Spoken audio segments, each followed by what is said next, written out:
Hey everybody, yesterday I styled this Ficus Retusa and I'm about to repot it into a new pot, so stay tuned.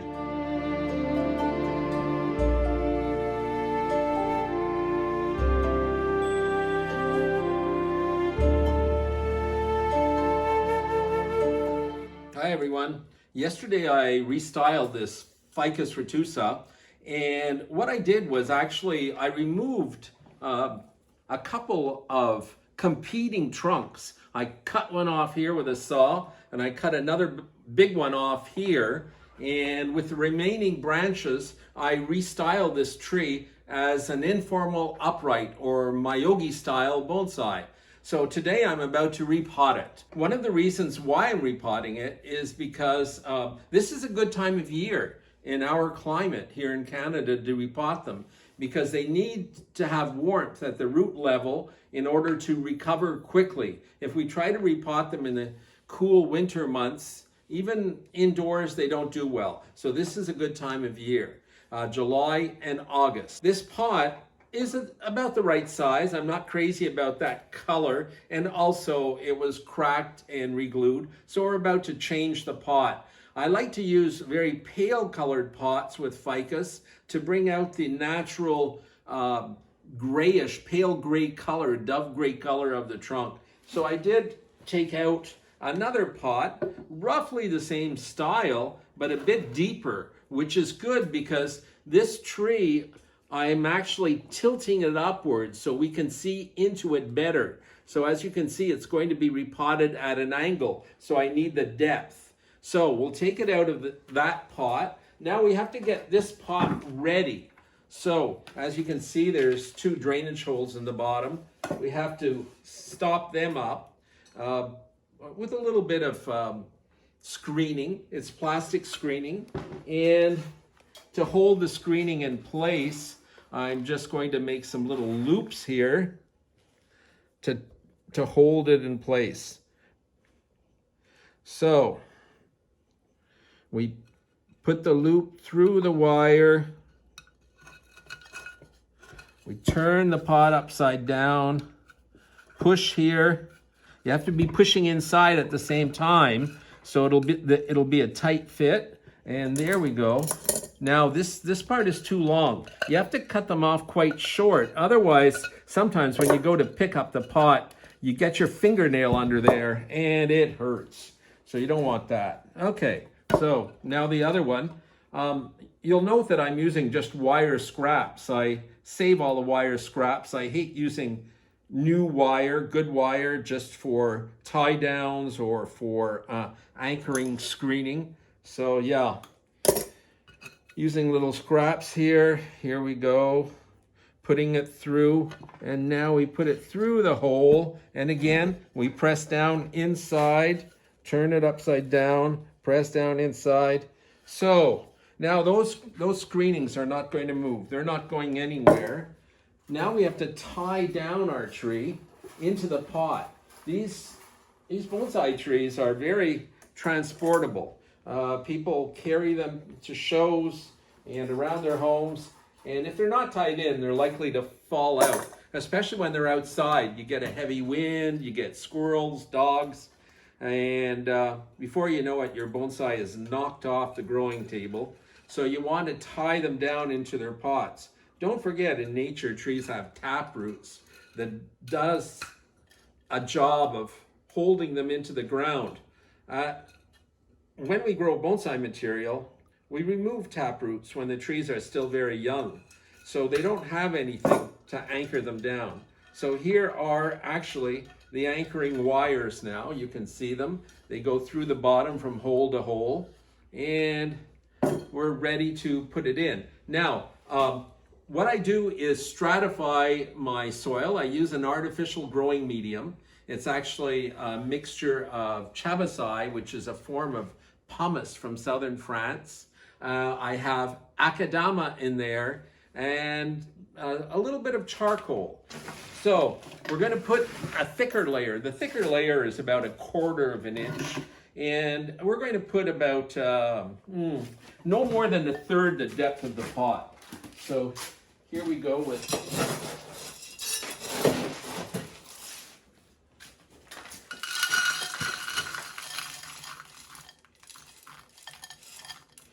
Okay, now before I put the tree in its pot, I always try to put in some mycorrhiza, some fertilizer for it.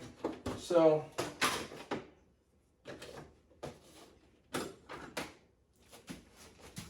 what I'm doing here is putting down a little mycorrhiza. It's actually, they're actually mushrooms that help the tree to grow. They colonize the roots of the tree, and they supply nutrients to the tree. This here is Osmocote, and it'll last for about 6 months. It's a fertilizer, and it's a very slow release fertilizer. So we'll put some in there so that the tree will never be lacking fertilizer as it grows. And finally, last but not least, this here is rich earth. It's a humic and ulmic acids that help the tree to grow. It stimulates the roots. It's not fertilizer though. So we've got all our ingredients. The tree is ready to be potted up. So I'll put the pot on the side and we'll get started on spreading out the roots. Now, this tree has already been in a bonsai pot. You can see that it's got the oval shape of the former pot. It's got feeder roots down here. The soil was getting a bit thick, was getting a little bit hard. It does need a repotting. The soil's a bit wet. I don't like to repot trees so much when they're a bit wet, but we'll do it. Now, you don't want to remove, if it's already in a good bonsai soil mix, you don't want to remove it all. Creates too much of a shock or a stress on the tree. So we're going to remove probably about anywhere from 30 to 50% of this tree's soil mixture. But we have to get new soil mixture up to the trunk. So we will be removing some pie-shaped wedges so we can get some new soil there, and also some soil underneath here. So we always start, when you're repotting bonsai, always start by the surface. The surface gets hard because constant watering hardens, breaks down the soil particles on the top. And also, if you use organic fertilizer, what happens with the organic fertilizer is it breaks down and forms sort of like just a mat on the top. So you have to scrape that off.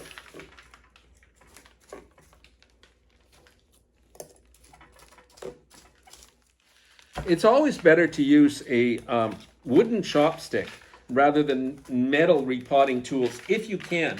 Sometimes you have to resort to metal because the roots are too tight. In this case here, what we do have though right here is a strangler root, a root that came out here, and rather than growing down into the ground, it wrapped around the trunk right here. Now, as the tree gets older, that root will get thicker and thicker and eventually cut off the sap supply, and so all this part of the trunk will die. Okay, so we have to remove it. All right, so I've got out the concave cutters, and we're going to cut away this root. I already checked it. It's not that strong, so it won't affect the health of the tree, and we really have to pull it out. Unfortunately, it's an interesting little root. Unfortunately, you cannot create root cuttings from these roots. Many species of trees, if you cut off a thick root, you can put it in the soil and start a new tree with that root. Not with this one. So we've cut it off. Now I want to make a clean cut here with the spherical cutters. Okay, and we'll put a little bit of cut paste because it's above the ground, so we don't want any pathogens to get in there.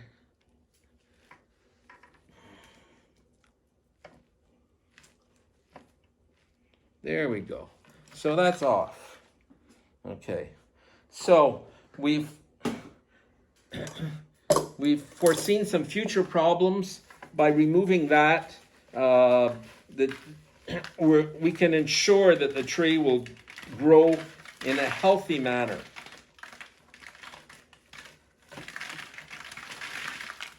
Now I'm creating a few little pie-shaped wedges in here, not cutting away all the roots in between the big roots. I'm just creating a few pie-shaped wedges so that I can get some new soil in there toward the trunk, so that the tree will breathe again. We're going to be using soil that's quite granular, and that permits the roots to get oxygen, and that's what makes a healthy bonsai. That's why we use artificial soils, because they keep their granular form. Okay, here we go. So now we've made our pie-shaped wedges. There's one here, there's one over here, and one right here in the back, okay? I haven't cut off any roots yet, so now we're going to go underneath, loosen that a little bit,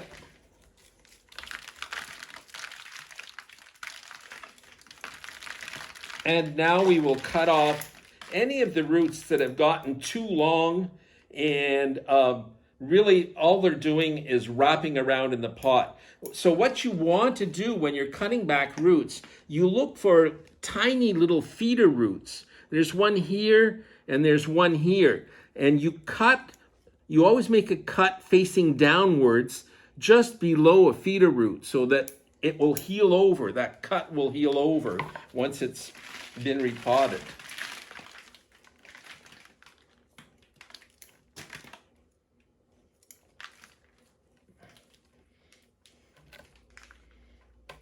Here's another example. We want to shorten this root. There we go.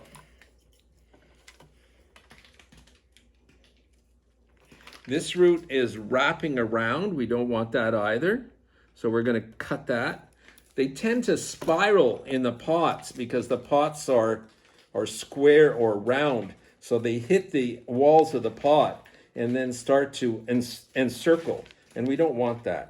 Okay, so I think we've got enough of the soil off. It's nice to leave these little masses of soil to protect your feeder roots. Don't feel that you have to clean everything off the roots. That's really not very advisable to do that, because these little masses of soil right at the ends here are what is cushioning the feeder roots from being bruised, okay? So now we try it in the pot.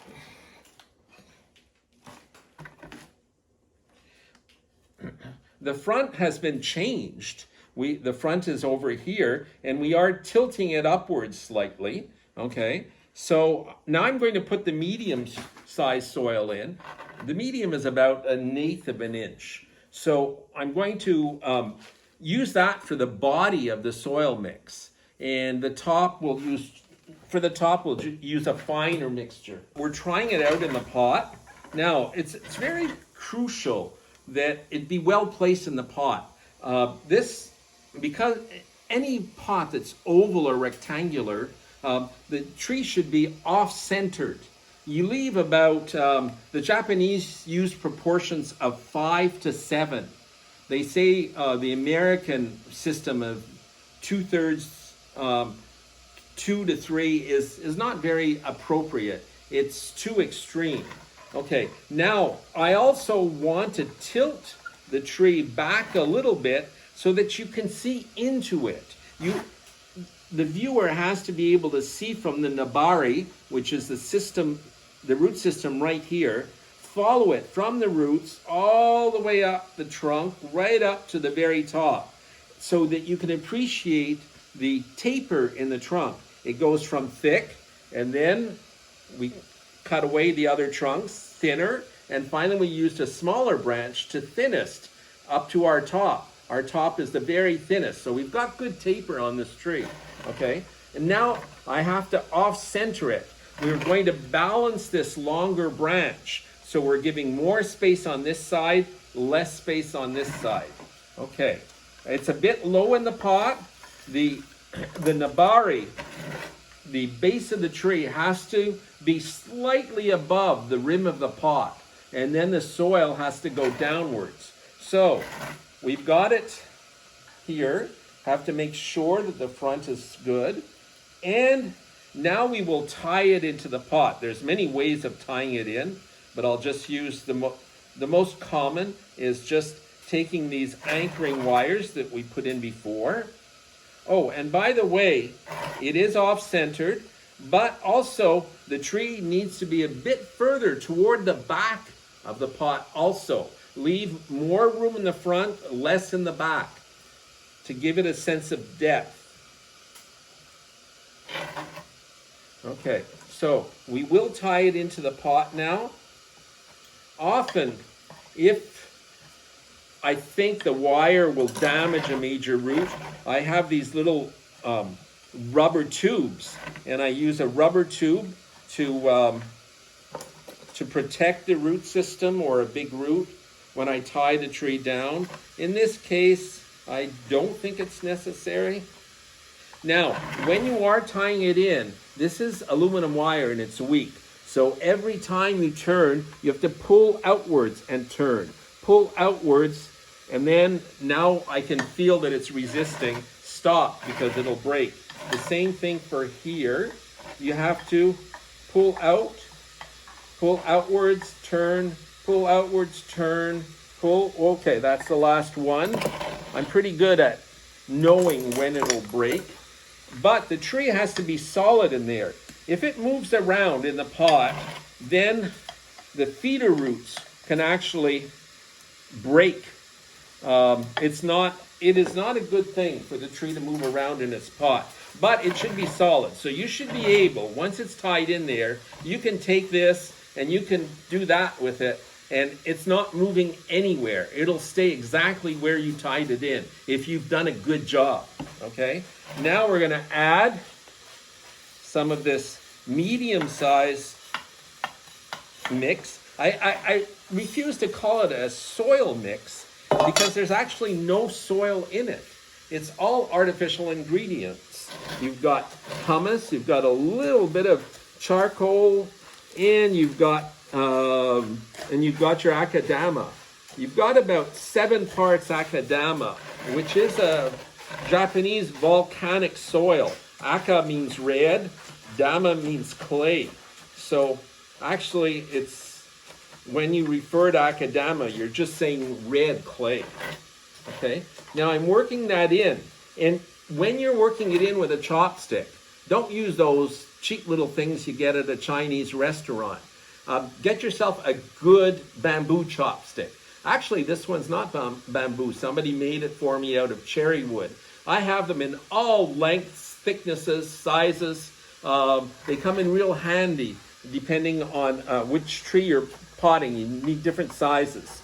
Okay, so, and your chopstick should always be angled towards the trunk. And either you push it back and forth like this to work the soil in between the roots, or you can turn it like this, okay? And work that soil in like you're using an auger to get it in there. Because you don't want to leave any empty spaces. Empty spaces will cause the roots just to dry up and die. So you don't want any empty spaces at all. And your chopstick should always be angled toward the trunk. Never straight, always angled.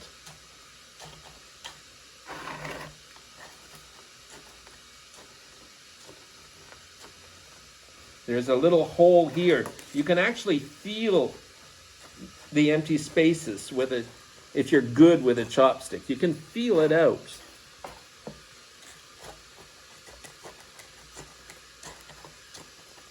You don't want to bang down on the chopstick. Akadama is soft, and if you start using your chopstick like a jackhammer, you're going to break up your akadama and it's going to turn to dust, and that's the worst thing that can happen to your roots. So we've got the medium size in now. Now we complete it with fine.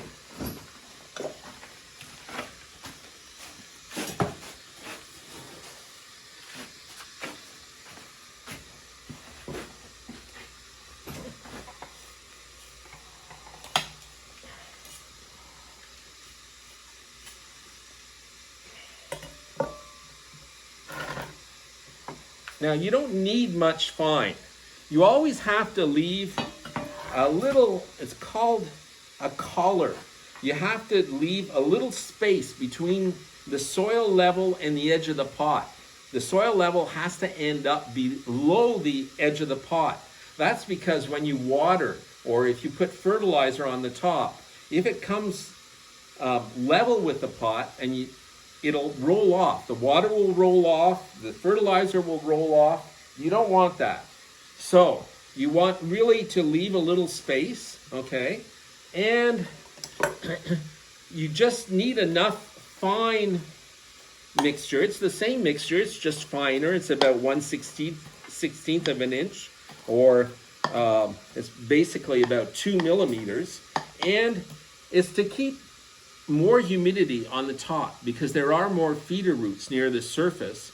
And by keeping more humidity near the top, it also makes it easier to grow moss. The moss will grow, this will compact more, the moss will grow more readily, and the increased humidity will actually keep your moss happy. So now we have to make a contact everywhere. You don't want to press down too hard, because you're going to stop the roots from breathing. So you just want to make contact like this, and voila, it's finished. Our tree is actually repotted into its new pot, and now it'll go outside, and I will soak it in a tub right up to the edge of the pot for about 15 minutes. Throw a few drops of Super Thrive in the water. The water should be about the temperature, room temperature, so it won't cause a shock to the roots. And you're going to leave it there 15 minutes to make sure that the soil is entirely wetted down. A lot of people don't water enough after repotting because the soil, dry soil, tends to resist absorption. So they water it, and they think the water's gone through the pot, that the pot is thoroughly watered. If you scrape it with your finger and you go down maybe half an inch, you'll see it's still very, very dry. That's why you want to soak it for 15 or 20 minutes in a tub, so you're sure that it's going to be thoroughly wet. It's going to be thoroughly moisturized from the bottom right up to the top. So that's it for today, folks. Your little repotting seminar. I hope you enjoyed it. Thanks a lot. Folks, that concludes the potting session for today. And if you liked it, go back to see how I transformed this tree. Go back on my YouTube channel, subscribe to it. There's a whole bunch of videos there. So if you want to see more, if I can get 500 likes on this repotting, I'll throw you out a challenge. I'll actually do another video with another ficus, which is even in more dire need of a restyling. This little guy over here, and you'll see a pretty dramatic styling that I can do with this tree. So yeah, tune in, send me some likes, and we'll work on this in the coming days. Thanks a lot, guys.